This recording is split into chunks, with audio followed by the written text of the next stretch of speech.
تخيلي بأبسط المكونات في البيت تعملي أكلة في 5 دقايق بس، مشبعة وطعمها يجنن. مستحيل حد يدوقها وما يطلبهاش تاني. يلا بينا نبدأ. عندي 3 حبايات من البطاطس متقشرة ومغسولة طبعا ومتقطعة مكعبات بالشكل ده. دول وزنهم حوالي كيلو إلا ربع. في خيارين عندي، يا إما إن أنا أحمرها في زيت أو إن أنا أعملها بطريقة صحية شوية بالشكل ده، إن أنا أحط رشتين من الزيت وبعدين عليهم أنزل بالبطاطس وأدهنها، وكمان أحطها في الفرن على درجة حرارة عالية لحد ما تستوي معايا وتاخد اللون المطلوب، أو إن أنا أحطها في الإير فاير.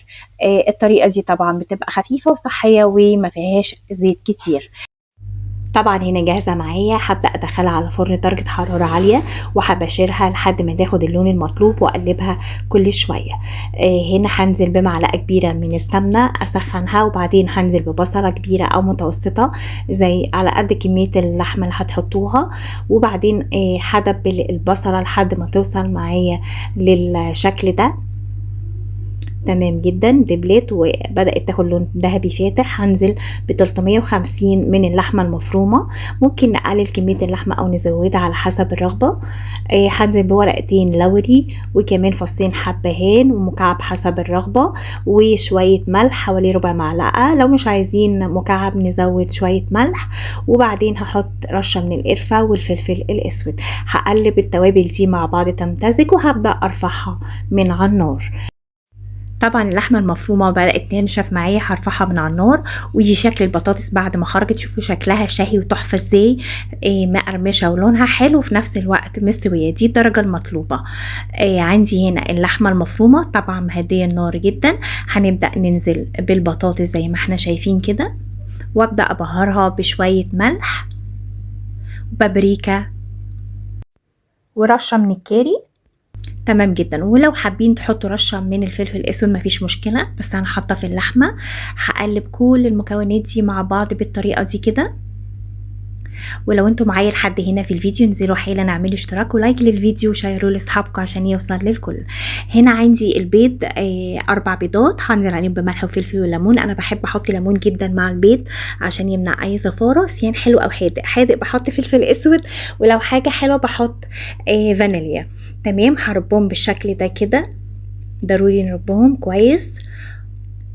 وبعدين هنزل كده بالراحة على المزيج كده، واحاول ان انا اوزعه على كل مكان في الطاسة علشان يوصل الكل وفي نفس الوقت يبقى متماسك، وكمان ما يكونش متكتل في مكان واحد.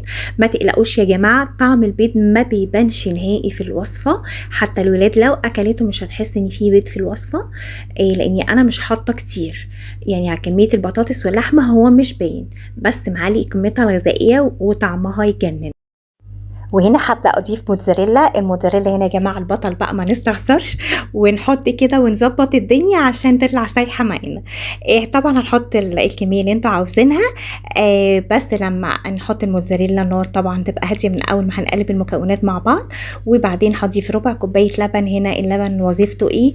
هيطري لي المزيج ما ينشفش او يتحرق من تحت، وفي نفس الوقت يخلي الموتزاريلا معايا سايحه بالشكل ده. هسيبها قد ايه؟ حوالي نص ساعة لحد ما تاخد اللون ده، على حسب كمية الجبنة اللي انتوا حطيتوها واخدت وقت قد ايه في السوا، فاهميني؟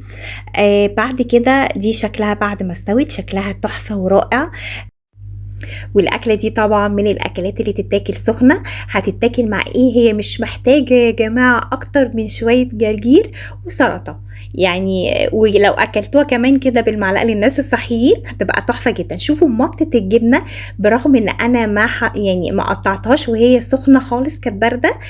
تخيلوا لو كانت سخنه كانت تبقى عامله ازاي، تحفه جدا. شوفوا طريه من جوه وطعمها كمان شكلها مش باين انت حاطه مكونات ايه، بس هي طعمها حلو قوي مع بعض.